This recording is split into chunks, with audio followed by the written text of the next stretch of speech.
So today we are in Hebrews chapter 12, verse 25 through to 13, verse 6.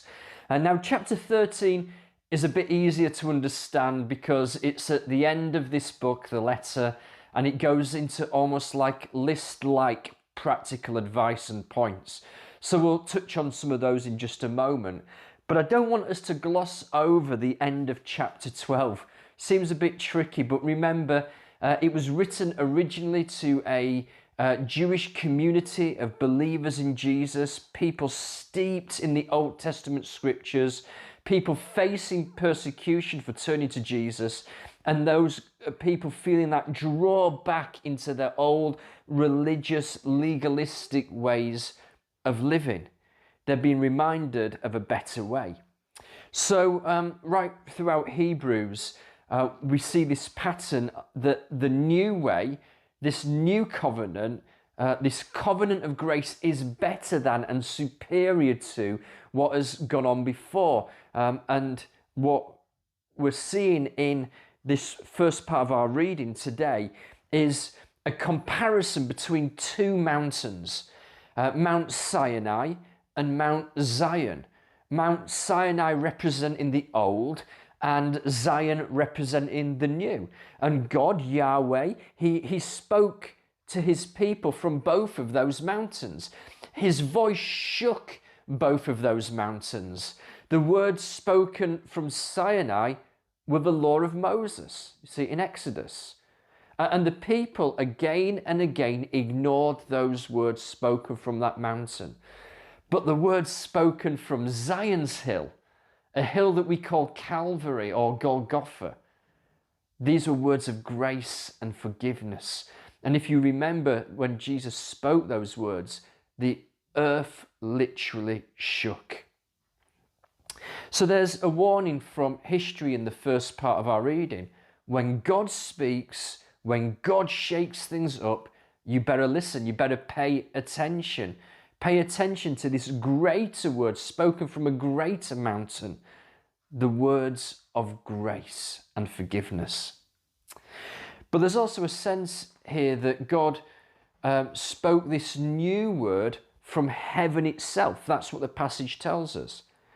And a time is coming, it says, when the material, the finite, the temporary, this earth, our flesh and our blood will be no more. It will be shaken away by the voice of God. It will be transformed into something infinite and eternal that lasts forever. So what is the response to that? The writer says, let's worship him. Let's focus on him. Let's listen to him.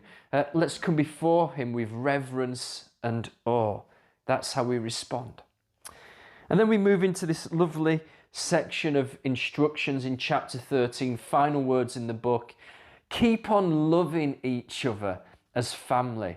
Don't forget to entertain strangers. I mean, that's echoing back to stories like Genesis 18, where Abraham entertains and feeds and shelters 3 guests, only later to discover they were angels. And I can't prove it to you, but I have definitely had experiences in my life where I think that an angel I've encountered that has helped, a stranger I've encountered could have been an angel, someone who's helped me in that moment. The Bible actually says that one of the main purposes of angels is to serve God's people, to serve the elect, to minister to God's people. I often pray for the church that God would release his angelic armies over his people to watch over our church family, to bring about protection and breakthrough. It's a neglected truth in Scripture. So, nearly out of time. So, let me just say quickly, when I read this, I remembered a time when I was a trainee school teacher. I was teaching in a very challenging high school. I had some very challenging classes. I used to go home every so often and have a little cry and think I couldn't do it. But then I used to write on the top of my lesson plans these words from Hebrews 13, 5 and 6. Every lesson I wrote on the top of it these words that God has said, never will I leave you, never will I forsake you. That is what God has spoken over your life.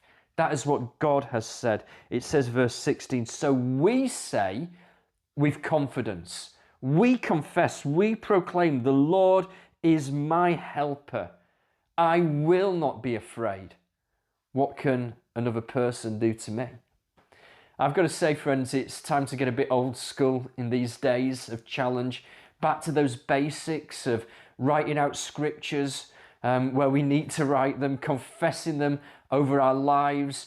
God is with you. That is what he has said. That is what he's promised right now.